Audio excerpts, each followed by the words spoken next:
Salut les anticonformistes, c'est JB et aujourd'hui on se retrouve dans un nouveau vlogcast posé. Du coup pour parler de plusieurs sujets, ça faisait longtemps que j'en avais pas fait. Donc c'est parti. Donc pour ceux qui le savent et qui me suivent sur Instagram, pourquoi je fais un vlogcast et pas un podcast classique, c'est parce que je suis en déplacement, donc à Clermont. Et donc suis-moi sur Instagram d'ailleurs, si tu ne l'as pas déjà fait, puisque tu manques des choses. Donc aujourd'hui, pas mal de choses au programme. Donc comme d'habitude sur les vlogcasts, ça va pas être un truc forcément précis, je vais un peu itérer. Et je voulais commencer par Facebook, puisque Facebook en parle beaucoup, il y a beaucoup de gens qui en parlent en ce moment. Et moi c'est toujours un média qui m'intrigue dans le sens où d'un point de vue personnel, je le maîtrise comme tout le monde quoi, mais d'un point de vue on va dire plutôt professionnel, j'ai du mal et je le trouve pas très intéressant quoi. Et là il y a eu du coup des nouvelles intéressantes donc de Mark Zuckerberg et de gens qui travaillent à Facebook, et Facebook risque de faire une mise à jour où ils vont beaucoup plus mettre en avant le contenu des amis. Ils vont même peut-être faire une page réservée aux amis et une autre réservée aux pages et aux médias et ce genre de choses. Et du coup, je voulais un peu parler de ça et des conséquences que ça allait avoir. Alors, pour moi, la première conséquence qui est la meilleure, c'est que Facebook va un peu revenir à ce qu'a fait la force de Facebook, c'est-à-dire être avec nos amis, voir ce qu'ils font, etc. C'était vraiment la base de Facebook au début. D'ailleurs, au début, c'est pas pour rien que des gens ont fait des sketchs sur le fait que y a plein de gens qui racontaient leur vie sur Facebook, etc. Et c'est quelque chose qui se fait et qui se voit beaucoup moins maintenant. Depuis que Facebook a évolué, il y a beaucoup plus de contenu de pages, etc. que de contenu d'amis. Et ils se sont rendus compte qu'au final, les gens interagissaient plus avec les amis. Et du coup, ils se sont dit, il faut peut-être que les gens aillent moins sur Facebook, mais qu'ils y aillent pour de meilleures raisons. Et je trouve ça très intelligent de le faire, et déjà très louable aussi de leur part de prendre ce choix, de prendre cette décision, parce que ça pourrait mettre un peu en danger, on va dire, leur business model, puisqu'ils gagnent beaucoup d'argent grâce à la pub, et même si les pubs continueraient de cibler, au final, certes, il faudra sûrement payer pour arriver sur le flux d'actualité des gens, mais ça, ce sera pour les professionnels, et nous, en tant qu'amis, en tant que relation normale, eh ben ça nous arrangera puisqu'on sera sur Facebook pour voir nos amis et pas pour consulter du contenu de page, etc. Et il y aura sûrement deux menus, genre un menu avec les amis et un menu avec les pages. Et du coup, on verra comment ça marche, parce que là c'est un peu des hypothèses.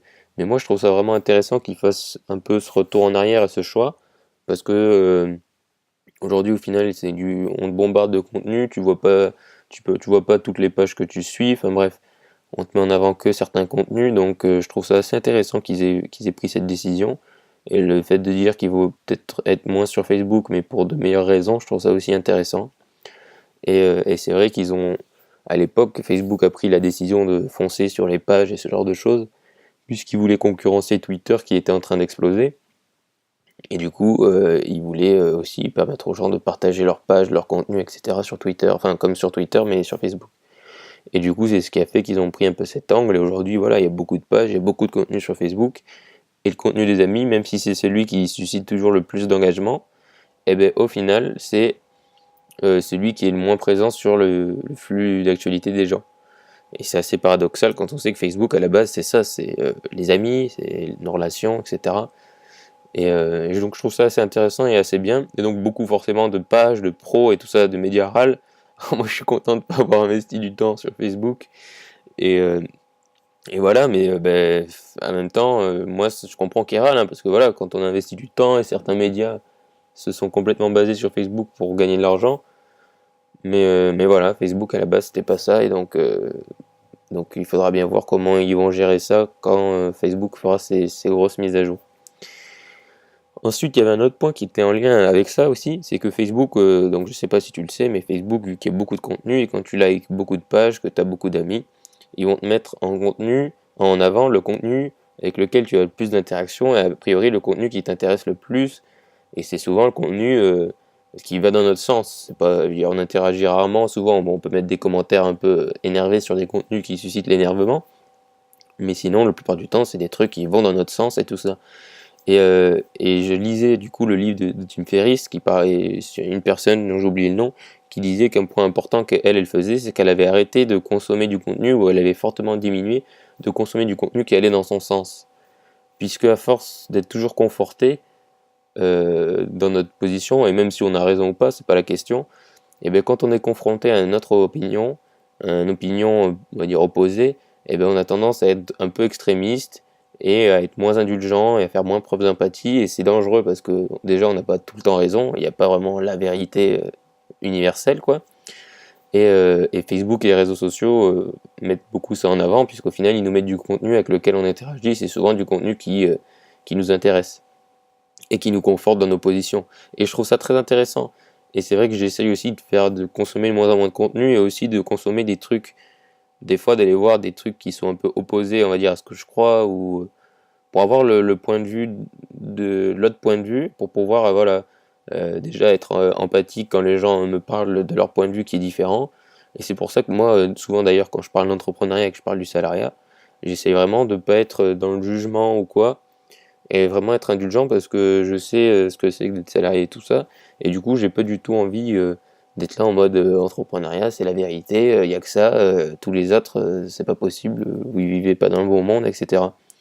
Et il y a souvent des gens qui sont un peu extrêmes, et je trouve ça très intéressant le fait de se dire de moins consommer des trucs qui vont dans notre sens pour être plus indulgent, et pas être si attaché au fait d'avoir raison et à la vérité et à ce genre de choses. Et un autre point aussi sur lequel je voulais revenir, et ça c'est un peu spontané parce que j'ai vu ça ce matin sur YouTube, c'est quelqu'un qui a mis sur mon podcast sur lequel je parle de création, et du coup un peu forcément de création de contenu, qui a mis que j'étais un Antoine BM pardon, donc en quelque sorte low cost, ou je sais pas, enfin bref, dans cette idée quoi. Et, euh, et du coup, forcément, de toute façon, quand j'avais fait ce podcast, je savais très bien que j'allais recevoir au moins un truc comme ça.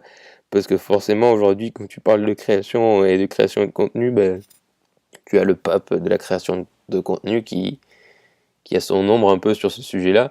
Et je trouve ça très bien, hein. Moi, je l'aime bien, j'aime vraiment bien ce qu'il fait et tout ça. Et forcément, que je suis un peu inspiré, mais je voulais un peu revenir sur cette idée de copieur ou d'être un like, enfin, comme une telle personne, mais moins bien. Et, et déjà, honnêtement, sur le podcast que j'ai fait, certes, il y a sûrement des trucs qui sont un peu inspirés de lui, mais je veux dire, c'est pas, il me semble pas que c'est inspiré de lui. Et après, forcément, vu que je partage un peu des avis qui sont assez similaires, bah forcément qu'il y a des points qui reviennent. Et je pense pas que ça fait de moi quelqu'un d'un Antoine BM like. Et il y a pas mal de choses que je partage pas avec lui, mais c'est pas pour autant que je vais en parler juste pour me justifier. Et je trouve ça assez marrant de dire, enfin moi c'est vraiment le genre de truc que j'ai jamais mis, parce qu'au final, et ça d'ailleurs, ben voilà, une raison de plus de me dire que je suis un Antoine BM, like, c'est que il en avait parlé, mais les idées et tout ça, ça nous appartient pas au final. Et quand on est petit, on se dit peut-être plus original, mais nos idées viennent souvent de nos parents, notre famille, de nos amis, et après plus on consomme du contenu, et puis ça vient d'autres influences.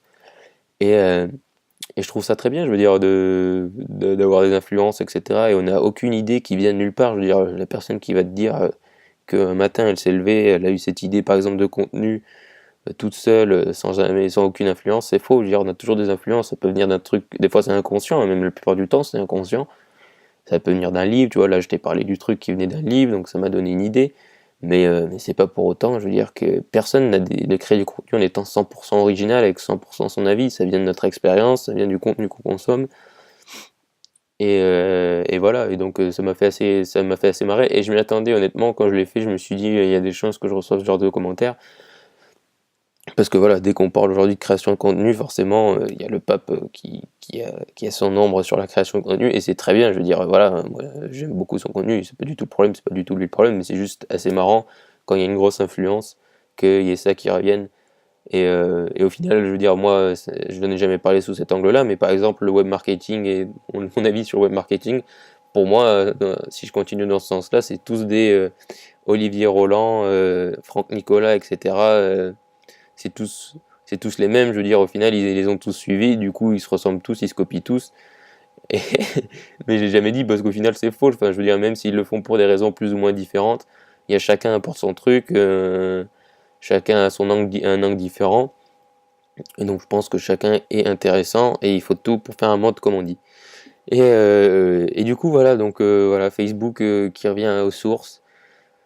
le fait vraiment de pouvoir se confronter à d'autres opinions, et même forcément, sans forcément aller, je veux dire, par exemple, si par exemple, c'est un exemple, hein, pas prendre au pied de la lettre, si tu es socialiste, ça veut pas dire qu'il faut que tu ailles à des meetings du Front National juste pour dire que tu t'es confronté à d'autres opinions, mais c'est juste être moins extrême dans notre consommation de contenu, et consommer des trucs qui des fois sont pas forcément à 100% dans notre ligne, pour pas qu'on se conforte et qu'on se dise que nous on est la vérité incarnée, alors que c'est faux, qu'il n'y a pas de vérité, et que même si on croit vraiment à ce qu'on dit, et que après l'histoire nous donnera raison, ou peu importe, eh bien, il faut quand même avoir un minimum d'équilibre et être indulgent. Et je pense vraiment que je vais faire un podcast entier sur l'équilibre et sur le fait de trouver une balance, enfin voilà, un équilibre quoi, parce que je trouve vraiment que ça manque aujourd'hui dans notre monde, et que je sais que être extrémiste dans son contenu ou dans ses opinions, c'est plus efficace, parce que ça suscite la viralité, ça suscite le partage,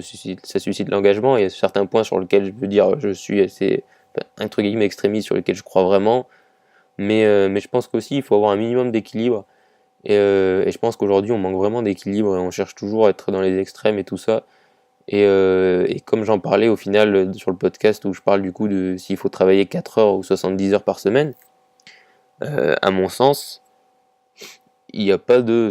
Pourquoi on devrait être dans un extrême ou dans l'autre, quoi. Je veux dire, trouver l'équilibre au milieu, ça peut être très bien. Faire des semaines où on travaille 70, ça peut être très bien. Et des semaines où on travaille 4 heures, ça peut être très bien. Bon, si tu veux en savoir plus sur ce sujet-là, je t'invite à écouter le podcast que j'ai fait là-dessus. Merci d'avoir écouté cet épisode. Si tu m'écoutes sur SoundCloud, dis-moi ce que tu as préféré de cet épisode en commentaire et abonne-toi. Sinon, si tu m'écoutes sur Apple Podcast, je t'invite également à t'abonner et à me laisser un avis, c'est ce qui aide le plus ce podcast. Je te remercie. Et surtout, reste optimiste.